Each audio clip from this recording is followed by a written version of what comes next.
In 1980, I decided to investigate the historical evidence for Jesus.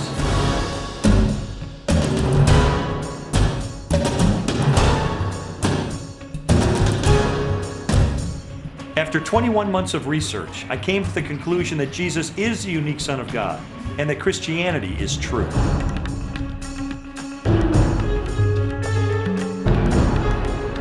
Nearly 20 years later, I began another investigation that really put my faith to the test.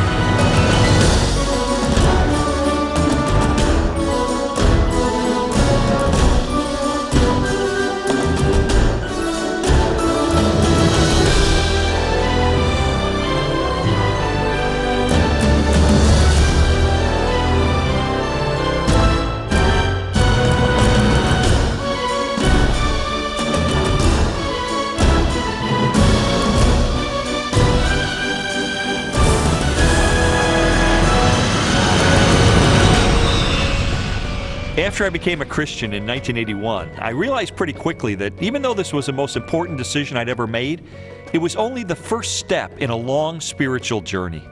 I mean, I was excited about my new faith, and I had this picture of it just growing progressively stronger and stronger. But I discovered that the Christian life isn't always a smooth road.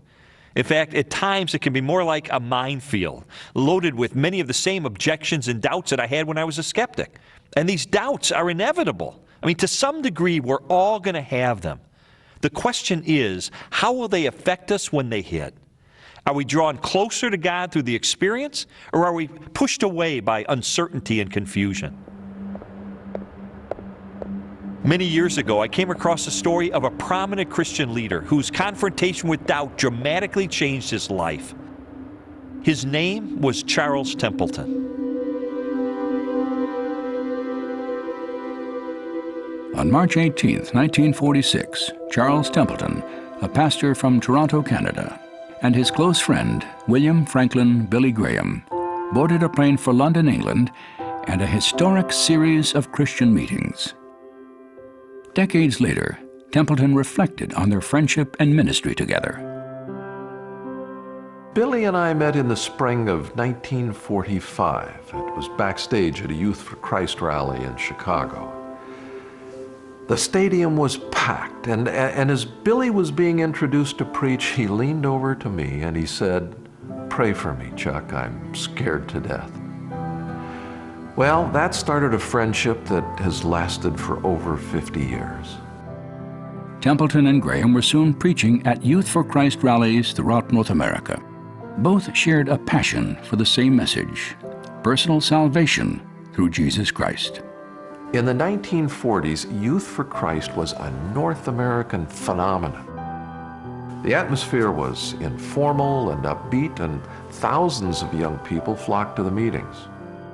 The movement soon attracted worldwide attention, so a team was selected to take our message to Europe. For 5 weeks, Templeton and Graham traveled throughout the United Kingdom, France, and Scandinavia. They shared the pulpit, preaching on alternate nights to large, enthusiastic crowds. When they returned home, many believed that Templeton would go on to become the most successful evangelist of his generation. Yet, despite the effectiveness of his ministry, he found himself facing what he described as a growing dilemma. In the months following our return from Europe, I began to fight a losing battle with my faith. I'd been so busy that there was little time to take stock of my life. But in those occasional quiet moments, the doubts started to surface. You see, I had converted to Christianity as a teenager, and I lacked the theological training necessary to support my beliefs when those inevitable questions hit me. I wanted very much to believe. I had an intense longing for a relationship with God. But slowly, against my will, my mind and reason began to challenge and sometimes refute the things which were most important to me, the central beliefs of the Christian faith. Templeton's doubts attacked the core of his deepest convictions, gradually eroding his belief in the validity of the Bible, the deity of Jesus, and the existence of a loving God. My faith was disintegrating. I didn't have the theological training to deal with the questions that were troubling me. So, in a desperate attempt to find the answers, I decided to return to school. In the fall of 1948, Templeton enrolled at Princeton Theological Seminary. After 3 years of study, he accepted a position with the National Council of Churches. In the next few years, I moved across the United States and Canada, conducting 15-day preaching missions. Everywhere we went, we set record attendance. My days were filled with excitement, but I dreaded the nights. For at night, that was the time when the fears would set in. I would oftentimes break out into sweats, and my heart was pounding. I thought it was going to shake the bed.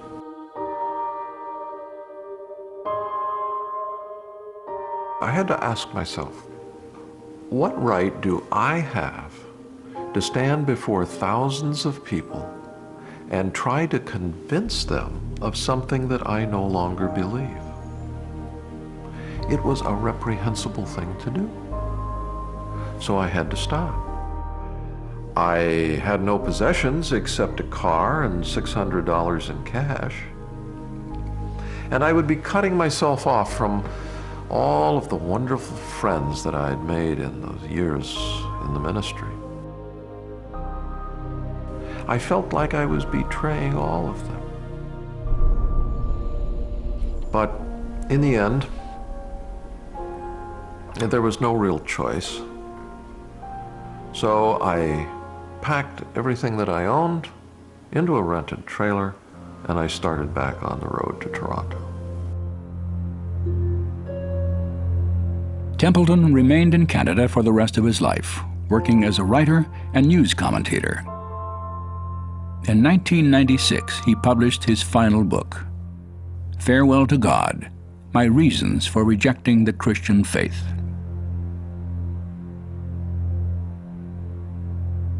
What happened to Charles Templeton? Why did he abandon the faith that had once been the cornerstone of his life? I was fascinated by his story, so in 1999 I called him in his home in Toronto.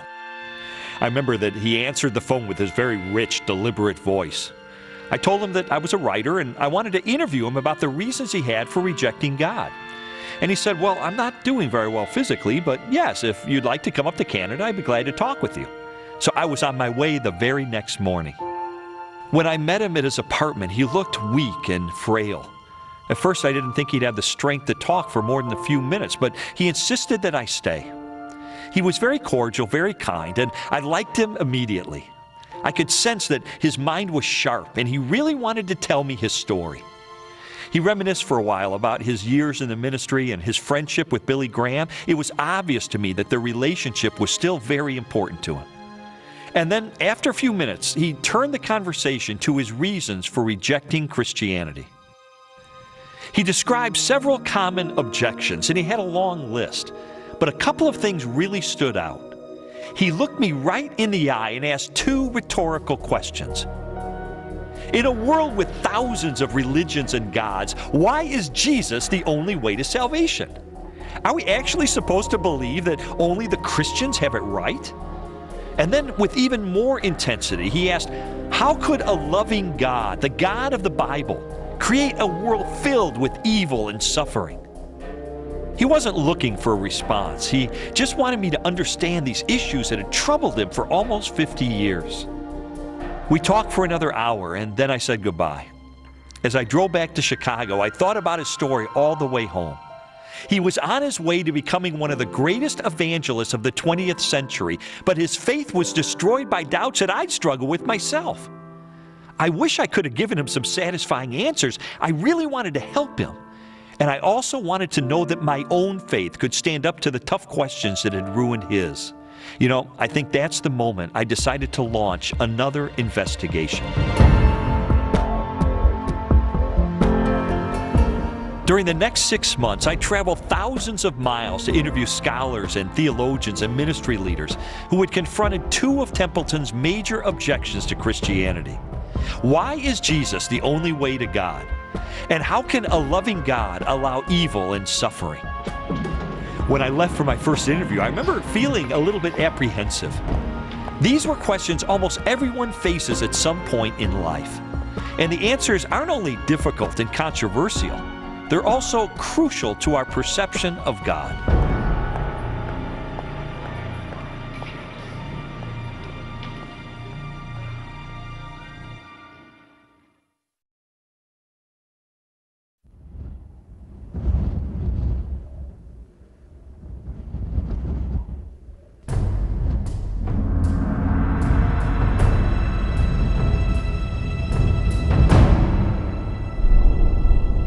Are we to believe only Christians are right? After all, Christians have the audacity to say that there is only one God, theirs, and that the gods of every other people on earth are spurious. The Apostle Paul stated bluntly, "There is no other name under heaven given among men by which you may be saved, for there is salvation in no other." Such an insufferable presumption. Charles Templeton wasn't the only one who felt that Christians were narrow-minded and wrong to believe that Jesus is the Son of God. When I was an atheist, I'd often get angry about what seemed to me to be blatant arrogance. Who do Christians think they are? Why can they judge everyone else? Well, today my perspective has changed, but this idea of there being only one way to God is still one of the biggest obstacles to Christianity.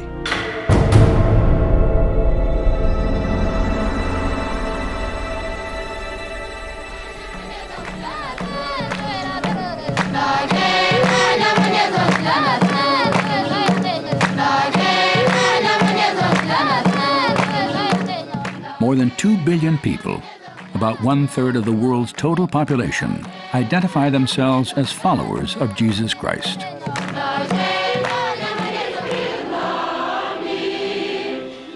At the center of their faith is the controversial and remarkable claim Jesus made the week before his crucifixion. "I am the way, the truth, and the life.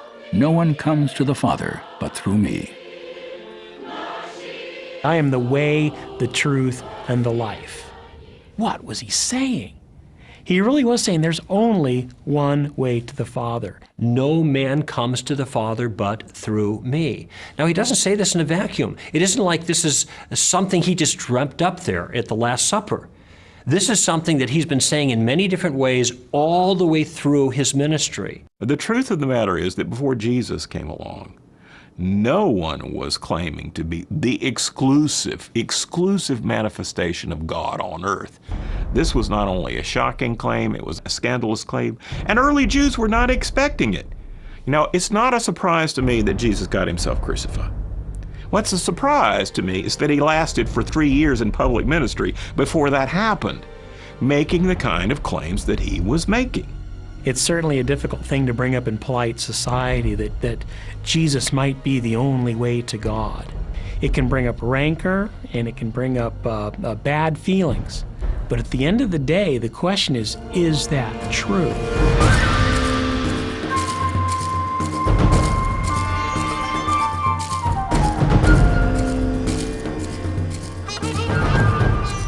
Today, Jesus' claim to be the exclusive path to God is often challenged by the assumption that all religions teach basically the same thing. And as a result, there are actually many ways to salvation. The world religions do agree about some of their surface teachings, but when you get to the core of those religions, they are radically contradictory. Buddha was an agnostic about whether there was a God. In fact, a major strain of Buddhism does not believe that anything exists, much less God. Hinduism says that there are 330 million gods. Islam says that there's one God, and the greatest evil that can be conducted is to believe that God is a Trinity and Jesus was the Son of God. For Christians, that is the most important claim. Now, they can't all be right. They could all be wrong, but they can't all be right because they contradict one another. I mean, think about it. Christians say that Jesus is the Messiah. Jews say that he's not. Either Jesus was the Messiah or he wasn't the Messiah, and if he wasn't the Messiah, the Jews are right and the Christians are wrong. And if he was the Messiah, the Christians are right and the Jews are wrong. But under no circumstance can they both be right. As one person put it, all religions are basically the same, except for the area of God and salvation and the problem of man and the afterlife and that kind of stuff. It turns out on the big issues, they're very, very different. They can't all be true.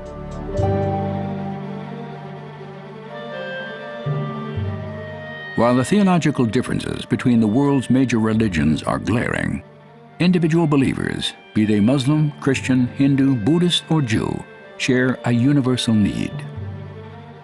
They have each experienced what the philosopher Pascal called a God-shaped vacuum in the heart, which cannot be filled by any created thing. In dealing with religious studies at the graduate level, one thing we were pretty certain of, scholars across the board, that maybe human beings ought not to be called Homo sapiens, the wise man, but rather Homo religiosus, right, the religious man. And why is that? Because no matter where you go, there is this religious upwelling. Human beings have a sense, deep down and across the board, that they are in some way not right with the universe. What they're really sensing is they're not right with God. They sense their guilt, alienation, separation from God. We hunger for a purpose and a meaning in life that goes beyond us. We need empowerment to live the kind of life we know we should, but we can't on our own.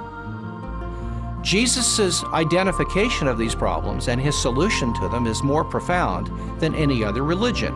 This is why Christianity makes so much sense, because it offers a solution to the genuine problem. And it doesn't sugarcoat it, it doesn't candy coat it, it doesn't look past the real problem. It identifies it for what it is.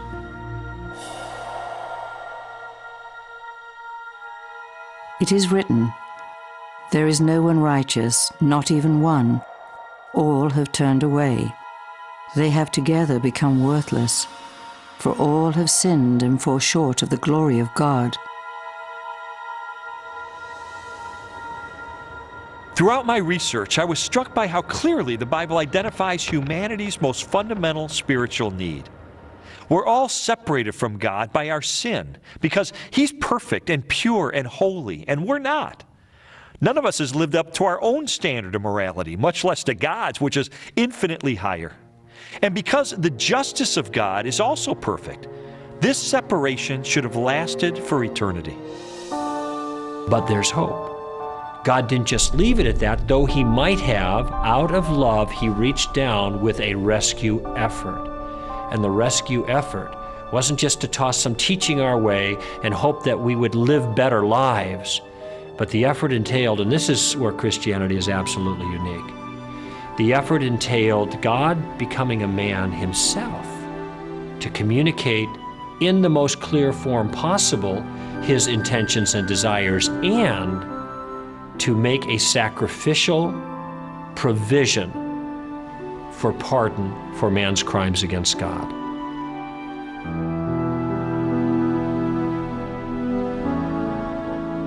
Jesus is the one mediator between God and human beings that can be man standing in the presence of God and can be God standing in the presence of human beings. He's the only God-man. He's the only God-man who can fulfill that role of bringing rapprochement, reconciliation, healing to the relation, the broken and severed relationship between God and human beings.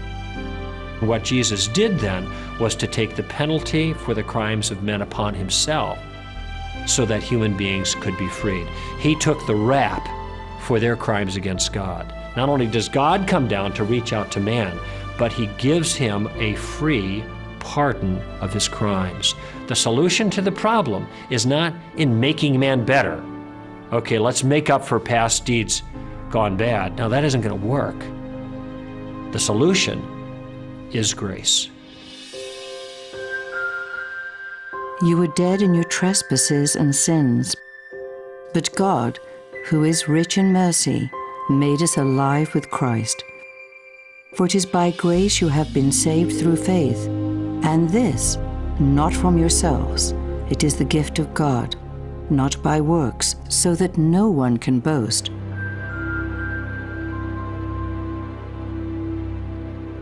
Among the world's religions, the Christian doctrine of grace is absolutely unique.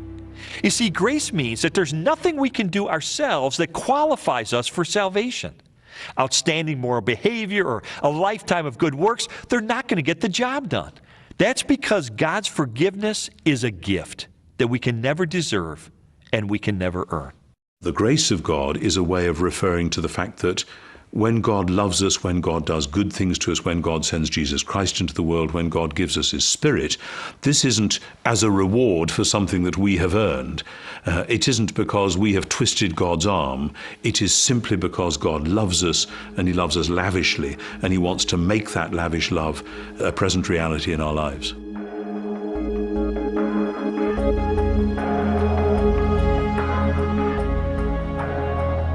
God is not looking down at the world at different religious clubs, the Muslim club, the Christian club, the Jewish club, the Hindu club, and He's not saying, you know, I like the Christian club better. To hell with the rest of you, quite literally. No, He's looking down at humanity, who is desperately wicked compared to His standards, who desperately needs to be rescued. And He offers a pardon, and He gives people an opportunity to either accept it or reject it. And this is why Jesus is the only way. Because He's the only one who solved the problem. Suppose God knew that there was only one necessary and sufficient means to take care of the human dilemma. That would be sending His only begotten Son. Well, if there's only one sufficient means, please don't send me the pretenders. And if there's only one necessary means, we don't need any other ones. Why would God want to send 1,500 avatars or savior figures, none of which can completely do the job? What's the point of that when He can send His Son and it's accomplished in one person at one time through one set of events once for all? And that's the essence of why Jesus is the only way. He's the only sufficient and necessary means by which we may be saved.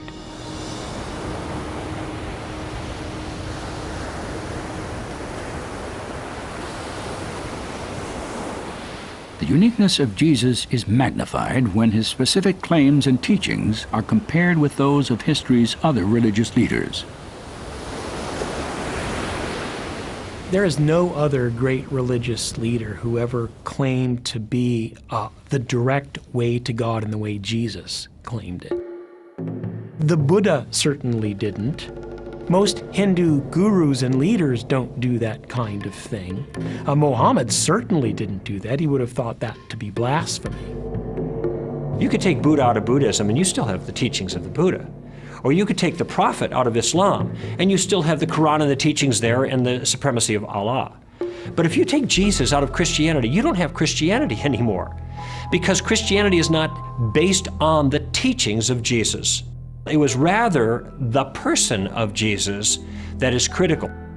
If you boil Him down to a bunch of thou shalt and thou shalt not, you've trivialized Jesus. You've trivialized the essence of His claim, because His claims are not just, you need to behave better. His claims are that God is breaking into human history through Himself and coming to change us. The gospel, the good news, is that the kingdom of God, the divine saving activity of God, is at hand in the person of Jesus, and you'd better pay attention, because if you don't, all of the ethical teaching of Jesus is not going to do you a whit of good. You have to respond to the good news about Jesus who's come into this world. In his classic book, Mere Christianity, C.S. Lewis explored the identity of Jesus and the popular opinion that while He was a great moral teacher, we cannot accept His claim to be God. A man who was merely a man and said the sort of things Jesus said would not be a great moral teacher. He would either be a lunatic or else he would be the devil of hell. Either this man was and is the Son of God, or else a madman, or something worse. You can shut him up for a fool, you can kill him as a demon, or you can fall at his feet and call him Lord and God. But let us not come with any patronizing nonsense about his being a great human teacher. He has not left that open to us. He did not intend to.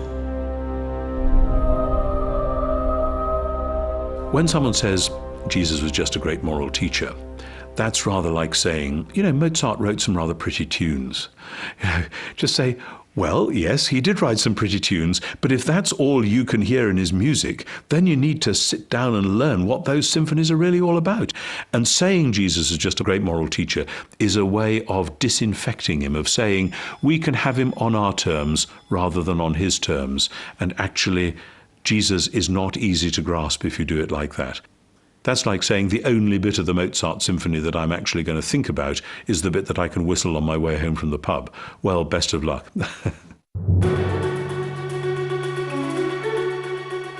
Strobel's investigation also drew him back to the historical evidence he had first examined as an atheist. Ancient documents and biographies that confirmed the events of Jesus' life and the claims he made to deity.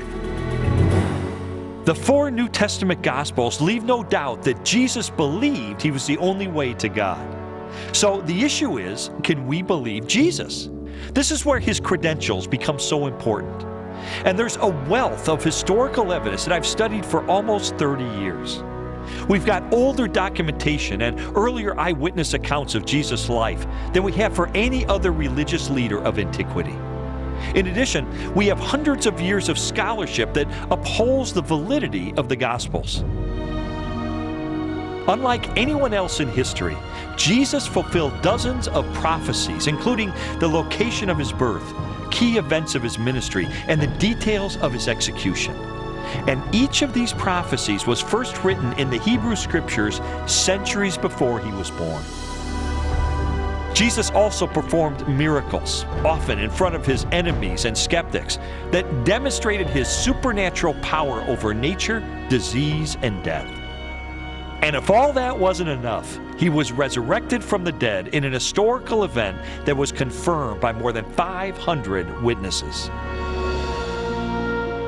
You have to remember that the early followers of Jesus gave their lives, they went to martyrs' deaths, not because of sincere belief they held, and about which they could be sincerely wrong.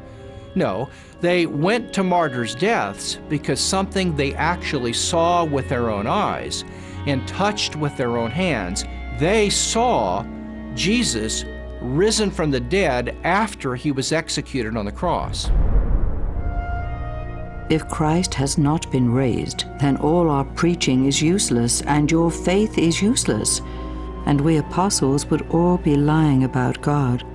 For we have said that God raised Christ from the grave. The Apostle Paul, who was an eyewitness of the resurrected Jesus, felt very secure to say, guess what, guys? If Jesus did not actually come back from the dead in real time and space, our faith is worthless. You see, that sets Christianity up to be testable. You can actually investigate it at that point to find out whether it's true or not. You can offer evidence. You can offer reason. I've studied the resurrection, as you know, very intensively, and I've written about it. And the more I look at the resurrection of Jesus, the more, A, I'm absolutely convinced it happened as a reality within our own space-time world. And B, it is utterly unique. Nobody else has led the way through death and out the other side. Christianity is based from the beginning on the fact of the resurrection, and that's what I've staked my life on. After considering the historical evidence for Jesus' life and resurrection, along with insights of New Testament theology, I was convinced that Jesus is the only way to God. But what about people like my friend Charles Templeton? Those who feel that Christians are arrogant to believe that this is true. What could I say to them? Now, of course, some people will always say it's arrogant because that is an easy charge, especially because some Christians behave arrogantly. They really do. The thing about arrogance, though, it's so silly, because if, as Paul says, everything we have is a gift of grace, we haven't got anything to be arrogant about. It isn't that we've got it all together. It's somewhere that God's got it all together, and we are privileged to be called to be a little part of that. And as long as we keep that perspective, we will cut the root of arrogance and be able to bear humble but clear witness to the truth.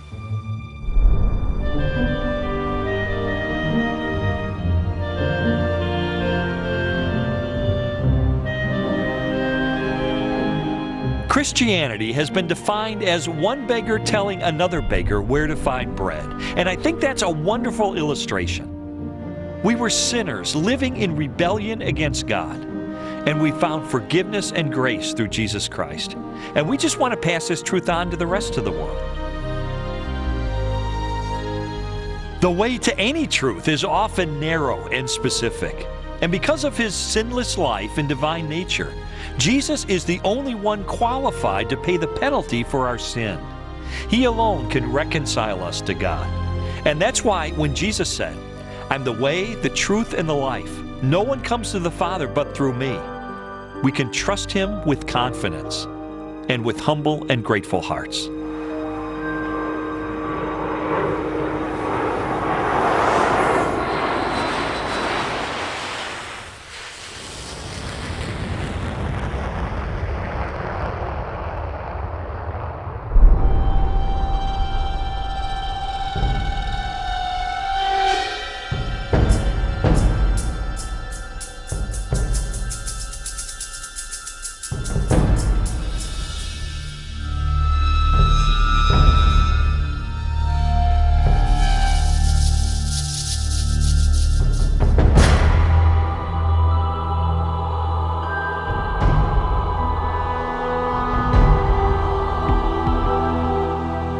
What has been called the problem of evil has puzzled men and women of every generation.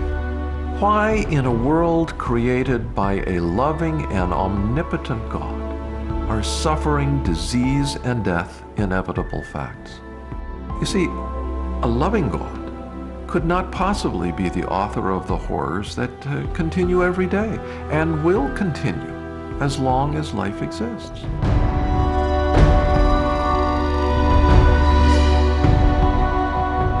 It's an inconceivable tale of suffering and death. And because it's a fact, it is obvious there cannot be a loving God. Cannot be.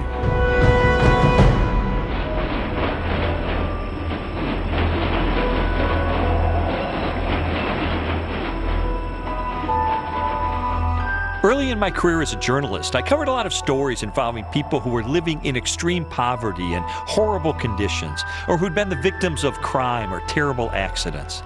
So I saw a lot of pain and suffering firsthand, and this became an issue that really resonated with me. Later, during my investigation, I commissioned a study that asked a cross-section of Americans, if you could ask God any one question and you knew he'd give you an answer, what would you ask? By far, the most common response was, how could there be a loving God with so much pain and suffering in the world? So I knew that this was the #1 objection to the Christian faith.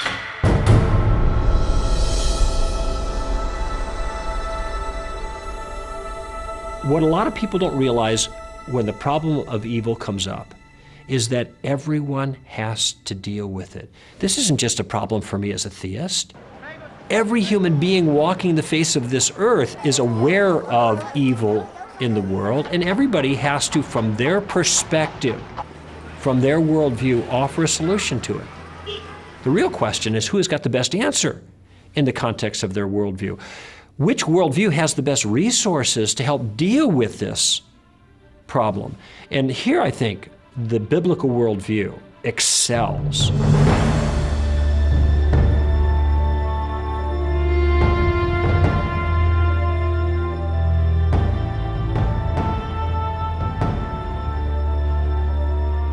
To understand the biblical view of evil and suffering, we must first consider an apparent contradiction in 5 core beliefs of Judeo-Christian theology.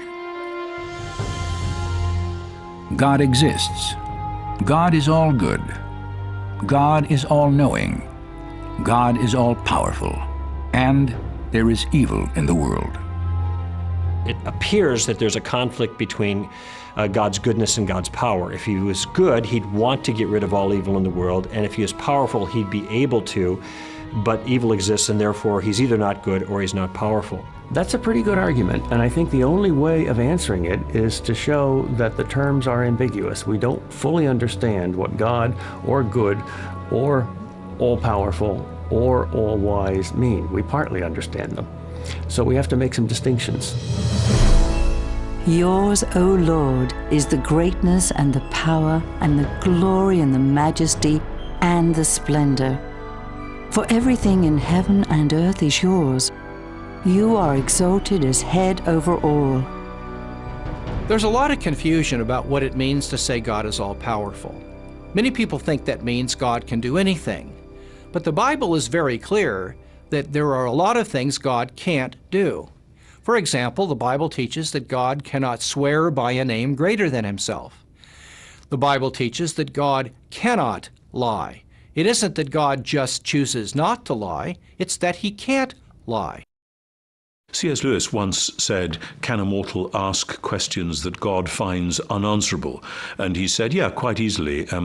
Is yellow square or round? And how many hours are there in a mile? And if you extend that a bit, yes, God can't make a square circle. So there are all sorts of things that God can't do because they'd be illogical or nonsensical.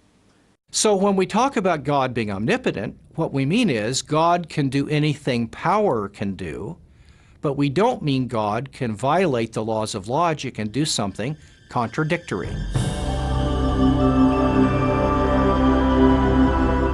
God's power and the existence of evil are prevailing themes in the opening chapters of Genesis. In the beginning, God created the heavens and the earth. And God saw all that he had made, and it was very good.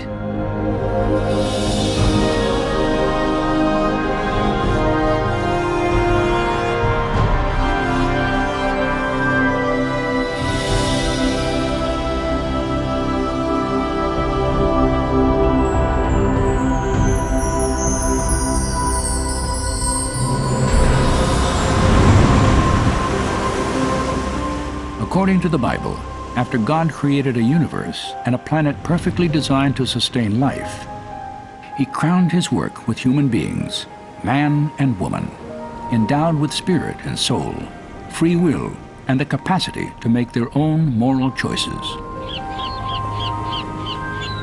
God created a world in which there were morally free creatures. Human beings can be bad and they can be good. There's a possibility for great evil, but there's a potential for great good when you have moral freedom. If God creates human beings with the power of free choice, he may foreknow what they're going to do, but he can't determine what they're going to do. Otherwise, they're not really free. And evil entered the world when people freely chose to withhold doing the right thing and instead did the wrong thing. It appears an airplane crashed into the World Trade Center. The World Trade Center, tower number 1, is on fire. The whole outside of the building was just a huge explosion. The World Trade Center's collapsed. Building 2 has collapsed. The sheer magnitude of evil and suffering in the world can be overwhelming. And while searching for answers, some have argued that because God created humans with free will, then he's ultimately responsible for evil. It's even been suggested that God created evil. But from a biblical perspective, is that even possible? No, because evil is not a thing. Everything God creates is good. God created the world good, just as it was supposed to be. But human freedom then was used in such a way as to diminish goodness in the world, and that diminution, that lack, that missing goodness, that is what we call evil.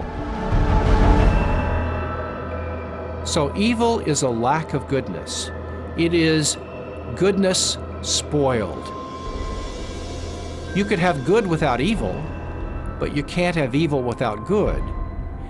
And so evil was not a direct creation of God. It was the result of humans exercising their freedom. So if it was the free will of human beings that actually caused evil, then I think it's reasonable to ask, why didn't God just create a world where moral freedom didn't exist in the first place? That way, evil and suffering wouldn't exist either. The sort of love that humans can give to one another and to God is something which depends on them being able to do it from the bottom of their heart without being forced. As soon as it's forced, it's not love anymore. And so it was a good thing for God to create creatures with freedom, because that opened up the possibility that they could actually express genuine love not only to Him but to one another in intimate relationship.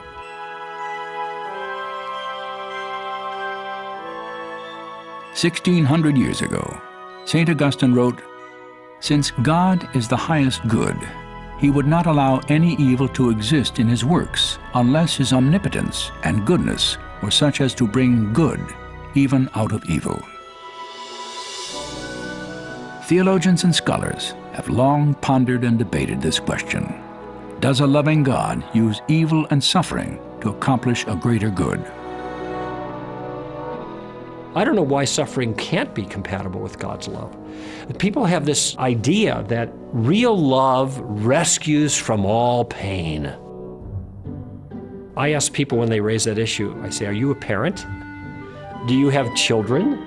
Do you feel that your love for your children requires you to rescue them from every bit of pain? Have you never let them struggle through a difficult thing on purpose for a good reason? Of course there's an impulse to rescue our kids. We don't want them to suffer egregiously. But there are times when we know that it's appropriate to let them suffer in the circumstances for their own good, because a greater good is in view. And we have clues in our own lives. I think almost all of us can look back at some suffering in our past life and say, while I was in this, I didn't understand why God allowed it. And it was a real threat to my faith. And now that I see that it made me stronger, I do understand it.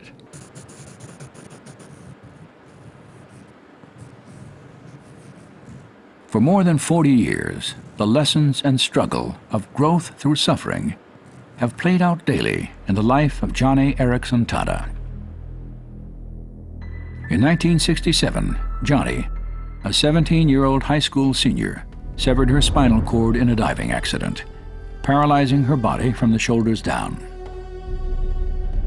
When I was first injured, I imagined myself as a kind of a human guinea pig lying there on my striker frame. I was doing nothing but eating and breathing and sleeping and really just existing. And I thought in here, you know, most people out beyond these hospital walls are going to college, getting married, having children, going to work.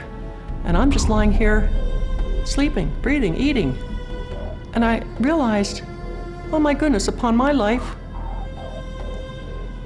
all the truths of the human race are going to be tested. Is there a God? Does He care? What's the purpose in life? And if there is no God, then why not have my girlfriend slit my wrist? Why not take my mother's sleeping pills? Why not end it all? I mean, who can face a life of total paralysis? And somewhere in there, in my anger and frustration, I realized life's got to be more than just getting born and growing old and then dying. There's got to be a God who cares. We're too significant. There must be meaning in all of this. I don't think I would have asked those larger than life questions were it not for my suffering.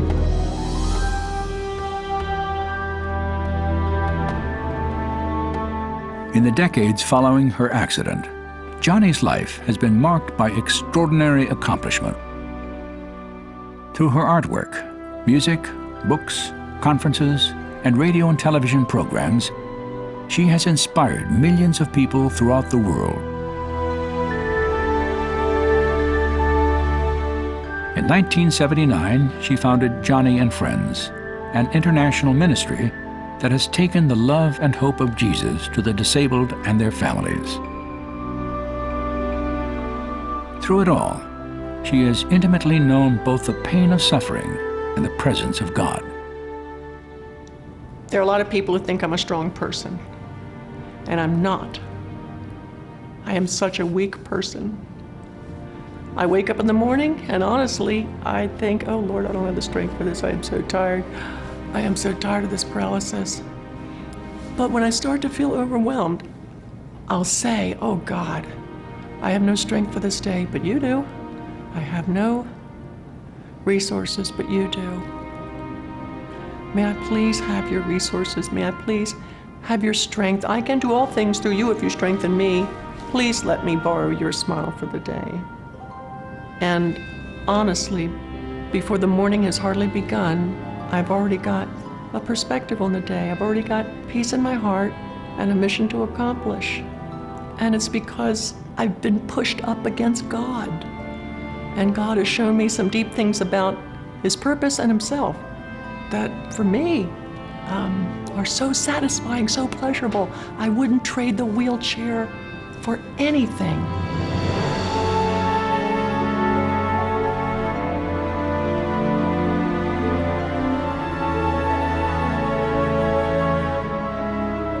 To ask why a good God would allow suffering is to ask why a good doctor would put a needle in the backside of an infant to inoculate him.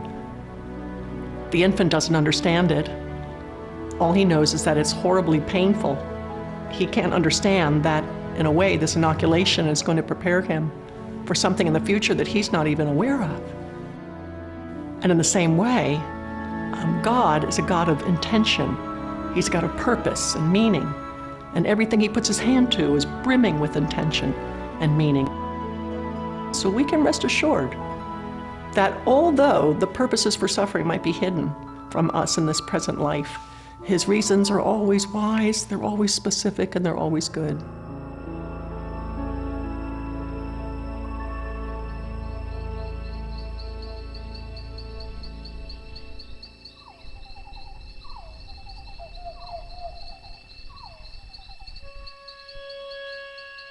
Perhaps the supreme demonstration of God's use of suffering and evil for good was revealed in the death of Jesus.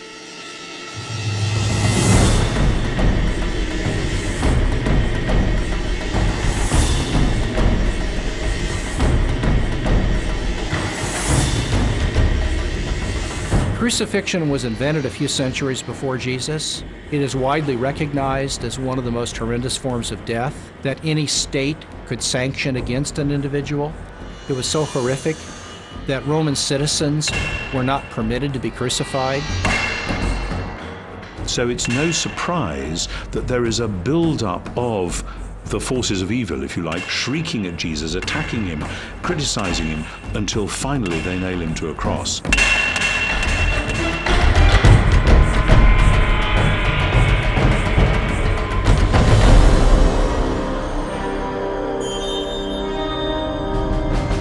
They came to a place called Golgotha, which means the place of the skull. There, 2 robbers were crucified with Him, one on His right and one on His left. Those who passed by hurled insults at Him, shaking their heads and saying, "Save yourself! Come down from the cross if you are the Son of God."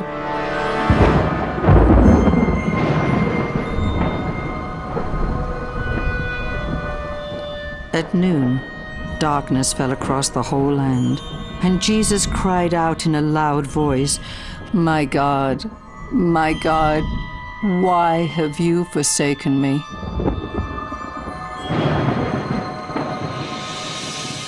And He suffered, the Bible tells us, great emotional and spiritual agony because He experienced separation with His Father, and He experienced the actual sin of the world in His own conscious life and what it was like to feel and experience that evil and hurt. It's the worst thing that ever happened. 3 hours of darkness. God Himself dies. Inconceivable. Did God allow that? Sure.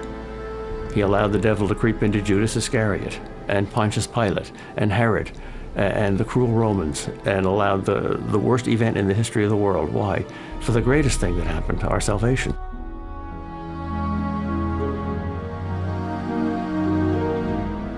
That injustice was redeemed by an all-wise, all-knowing, all-loving, all-powerful God. He could take those kinds of things and he can turn them in to the greatest goodness imaginable, the salvation that would be available only through him. And only when we see that in the light of the entire longer story do we say somehow this was how God, as it were, drew those forces of evil onto one place in order to defeat and deal with them there, in order to make a new creation, beginning with Jesus' resurrection. And that's why ultimately we have hope. So an unspeakable evil was transformed into an unspeakable good through God's wisdom. Jesus said, "I am the resurrection and the life. He who believes in me will live even though he dies, and whoever lives and believes in me will never die." If it can happen on such a magnificent scale like that, if you can see in that one case how great evil can produce great good, if God lifts the curtain just a little bit so you can see behind the scenes there, it's at least possible to believe that that principle is at work everywhere. This is so spectacularly wonderful that it gives us the hope that evil will never be able to be the last word about us, that there will always be a way of finding something good, that while the evil was still evil, it can redeem it and keep it from triumphing over us.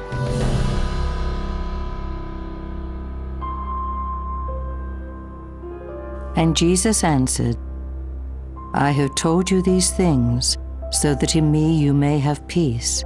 In this world you will have trouble, but take heart. I have overcome the world." That's a powerful statement.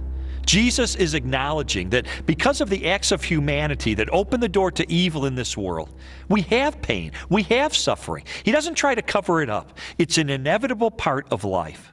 And yet he tells us something else in that passage that's even more important. He says, "I have overcome the world." You see, we have real hope. Hope that's based on the central doctrine of Christianity.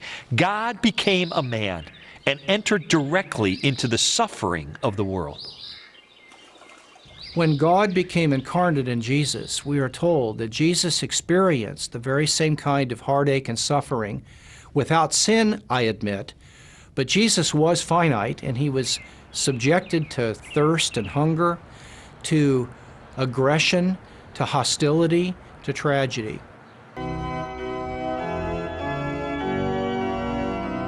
There's a wonderful hymn which we sometimes sing, which has a line, "And when human hearts are breaking under sorrow's iron rod, then they find that self-same aching deep within the heart of God." And that's a wonderful sense. God in Christ has been here. He has taken it. He knows what it's like. He is not unable to sympathize. He is on all fours with us. I mean, Jesus was the most God-forsaken man who ever lived, so that he might in turn tell us, "I'll never leave you. I'll never forsake you." That tells me God feels, he empathizes, he cares about my pains. He felt the sting in his chest first, and that encourages me when I hurt.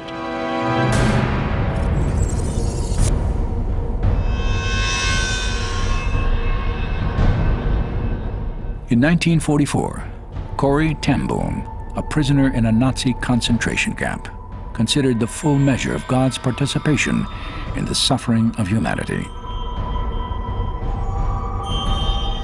While clinging to life in the shadow of ultimate evil, she concluded, "There is no pit so deep that the love of God is not deeper still."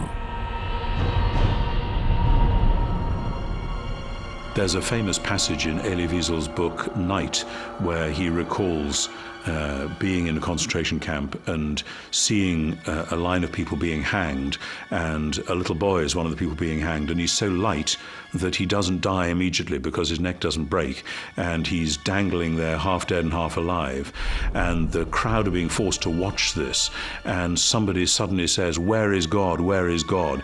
And somebody else says, "There he is, he's hanging from that noose." That's the answer to the question that's often asked, where was God in Auschwitz? Where was God in Darfur? He was there. He was in the gas chambers.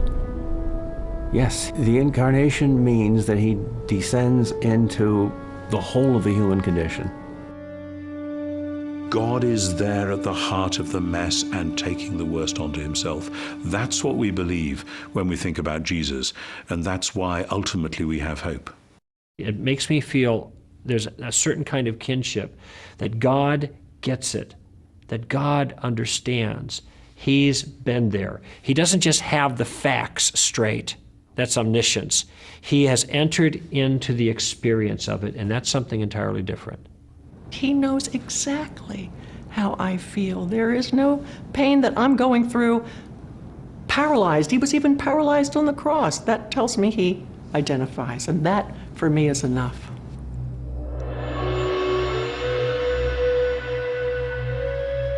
The Christian response to the problem of evil and suffering was perhaps best summarized by the Apostle Paul. 2 decades after Jesus' death and resurrection, Paul described the persecution Christians endured and the hope that sustained them as they preached the gospel throughout the first-century Roman world. We are afflicted in every way but not crushed, perplexed but not despairing, persecuted but not forsaken, struck down but not destroyed. Therefore, we do not lose heart, but though our outer man is decaying, yet our inner man is being renewed day by day. For momentary light affliction is producing for us an eternal weight of glory far beyond all comparison. He refers to these things as momentary light affliction. What, Paul, are you crazy? Momentary light affliction?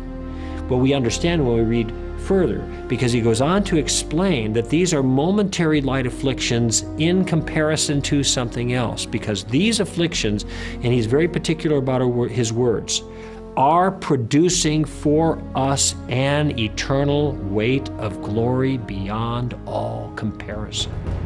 And you see, there's this subtle theme through the New Testament that helps us understand this problem of evil as followers of Christ. That God can cause all these things to work for good in our lives because we love Him, we're called according to His purpose. And these have a transforming impact on us so that when we get to heaven, we are actually different people than we would have been if we had not gone through these things. These momentary light afflictions are producing for us the eternal weight of glory. If you only lived this life 80 and then you died and that was the end of it, the kind of hostilities and hurts that we have in this life would be writ large. Their significance would be stunning indeed. But from the vantage point of life forever with God in heaven, the harms and hurts that happen to us in this life, though still real and still important, are shown to be so insignificant compared to the glories and the joys we're going to experience in the afterlife, that from the vantage point of that perspective, they are well worth it.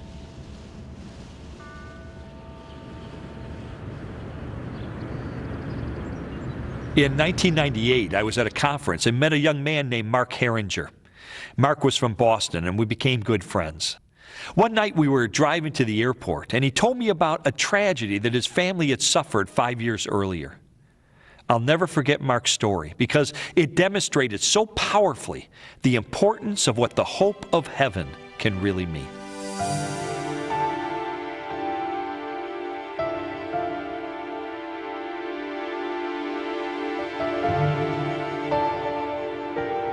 It was January 16th of 1993.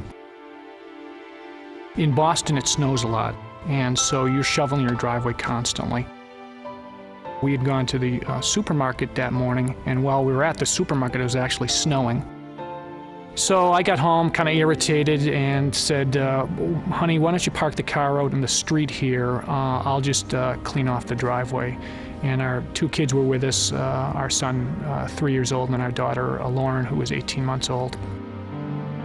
I jumped out of the car, got a shovel, the kids jumped out with me, and I asked my wife to move the car to a easier spot for us to clean out the driveway, and she did, and she said, make sure you keep an eye on the kids.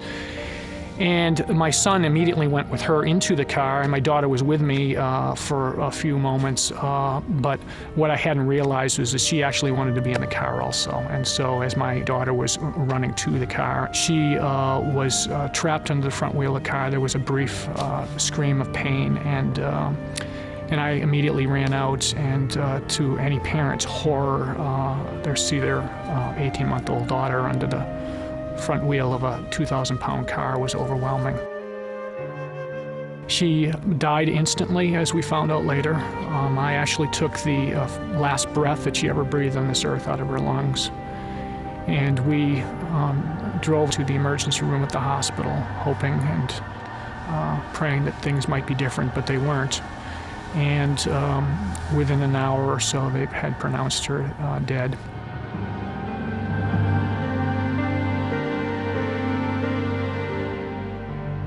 I was very angry at God. I didn't know why he would choose me. And my mind would race and think, what is this all about? Where am I going? What does this all mean? Do I take my life? Do I go through a divorce? We had a 97% failure rate within the first 2 years when there's a death of a child and the parental involvement. What would that mean? Would that bring some closure to that? What would be a life of anger and despair at God? Those options are not good ends. The struggle during our pain here was I had to make a decision. Am I going to accept or reject this situation that I'm in based on not knowing the end game, or not knowing all the answers? I was given a Bible, my very first Bible, on Christmas, 3 weeks before the accident. And that Bible was to become the thing that kept me alive. There were drugs and various things that people gave us to try to calm us down during this difficult few weeks, but it was actually holding the Bible and reading it was the thing that actually comforted me the most. I actually slept with my Bible for about 9 months every night. What I was struggling for was the reality of Jesus, the reality of somebody who knew suffering, who was going to be there, who had experienced this himself.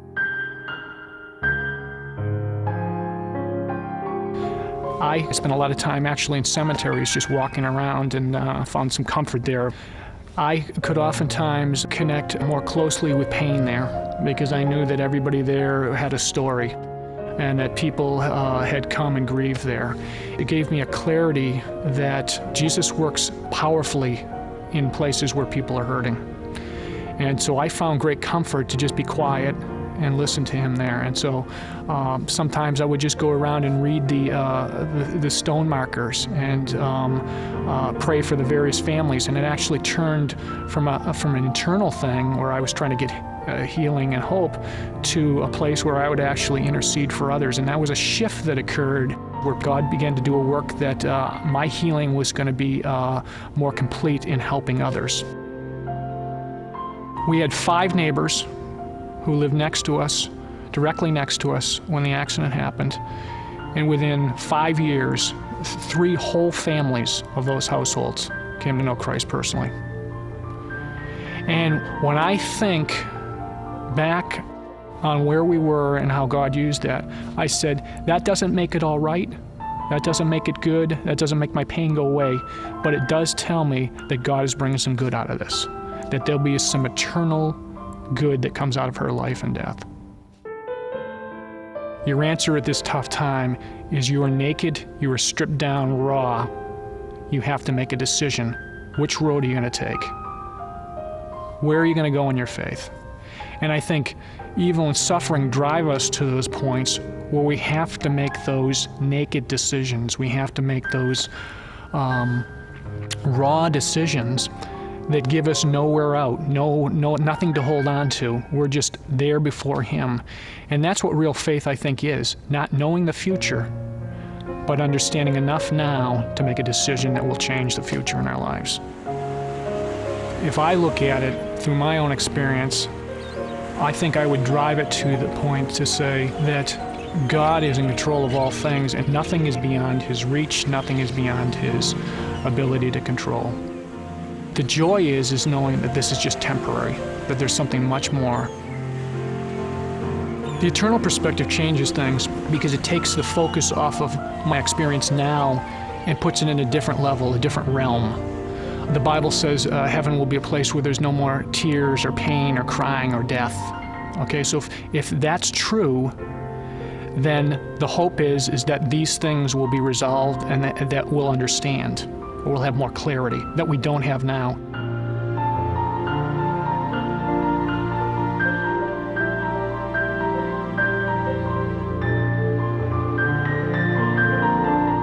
The greatest hope is that one day I'll walk with her in heaven. She'll be perfect. And I'll be full of joy. And this life will have made a lot more sense. Because sometimes it doesn't, but I have that hope. Yeah.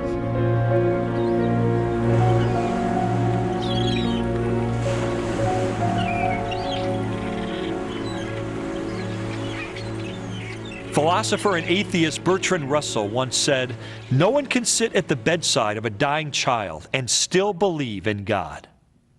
Now, on the surface, that sounds like a pretty strong argument against the existence of a loving God. But as Christian philosopher William Lane Craig has pointed out, what is Russell going to say when he's kneeling at the bed of the dying child? Too bad? I'm sorry? That's the way it goes? You see, as an atheist, Russell has nothing else to offer, because if there is no God, then we're all trapped in a world filled with senseless and unredeemable suffering, with absolutely no hope of deliverance from evil. But for the Christian, God does exist. Evil and suffering can result in a greater good, and there is hope and meaning for the future, because life doesn't end in the grave. No eye has seen, no ear has heard, and no mind has conceived what God has prepared for those who love him. The Lord is not slow in keeping his promise, as some understand slowness. He is patient with you, not wanting anyone to perish, but for everyone to come to repentance.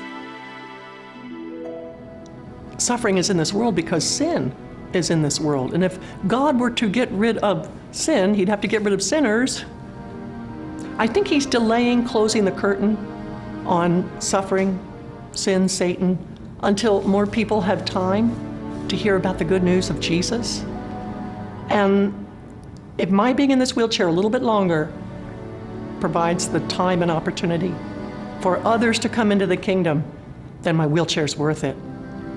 My affliction is just light and momentary, and I don't mind waiting. Now that offer of mercy will not be extended forever. There's going to come a time when he says enough, and then he's going to deal with it, and then true justice will be done perfectly. But this is not what we want, really. We don't want justice. We want mercy. And for now, mercy is what's being extended, and this is why you see the continuation of evil.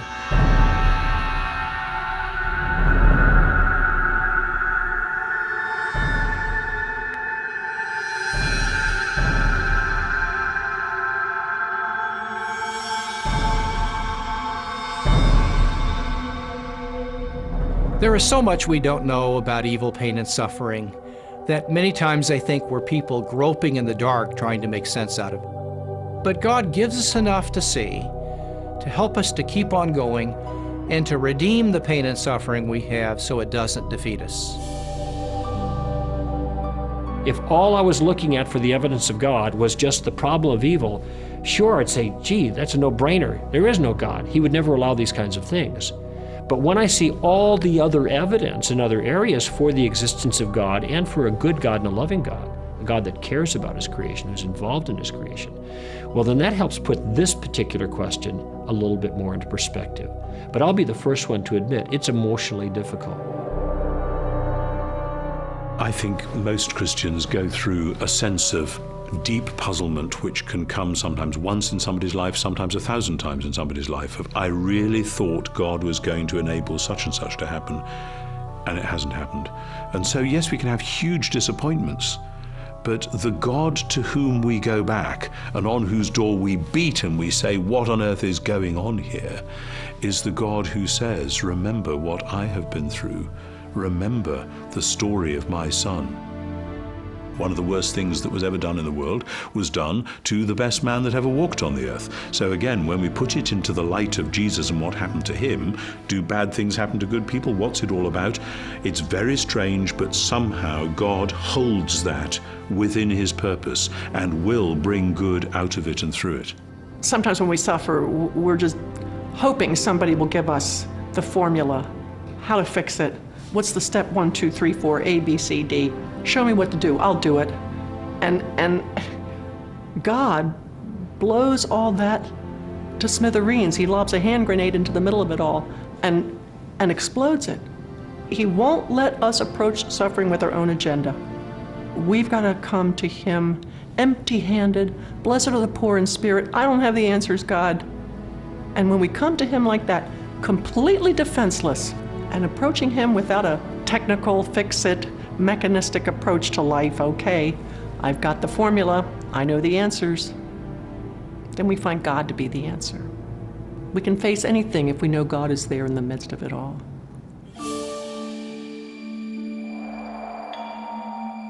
I examined the biblical view of evil and suffering for many months, and honestly, I think I could spend the rest of my life trying to understand it all.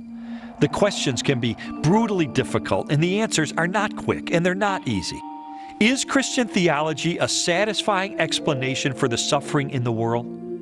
Yes, I believe it is. Does it always offer immediate and total comfort when we hurt? No, not always. But if we come to God in faith, I believe he gives us legitimate reasons for hope that can carry us through the most difficult circumstances of our lives.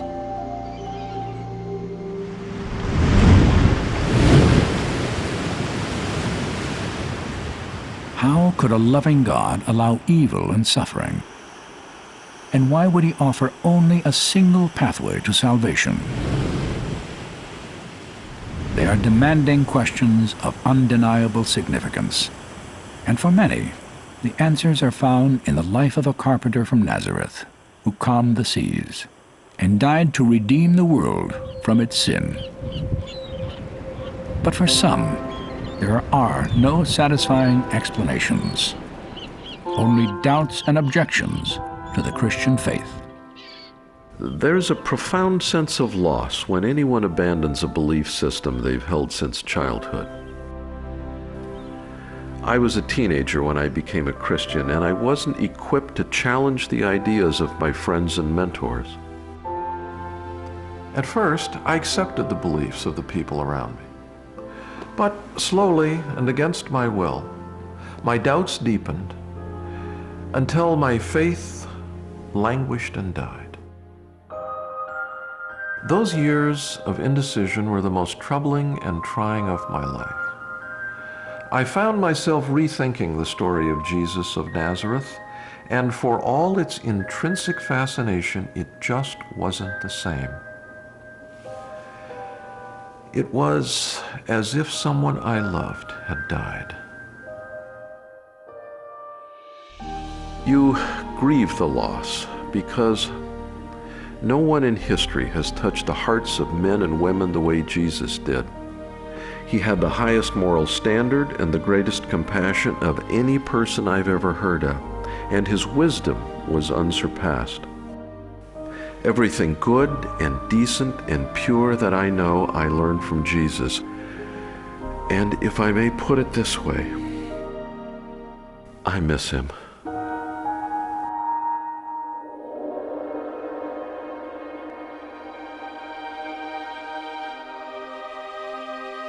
On June 7th of 2001, Charles Templeton died in Toronto, Canada. For me, the news brought back strong memories of his life and his struggle with Christianity, especially his objections to the existence of evil and Jesus' claim to be God. A year before his passing, I completed the manuscript of my book, The Case for Faith. I sent him a copy and included a letter wishing him well and encouraging him to keep an open mind toward the evidence for Jesus. I knew his doubts were heartfelt and not easy to reconcile, but I believe God could give him satisfying answers and that ultimately, Christianity could stand up to his toughest objections. Before I sealed the envelope, I added a postscript, a promise from Scripture that had helped me when I'd struggle with doubts of my own. I wrote, "Chuck, I hope you'll take to heart the words of Proverbs 2. If you scream for insight and call loudly for understanding, if you search it out as you would hidden treasure, then the Lord will be awesome to you, and you will come into possession of the knowledge of God."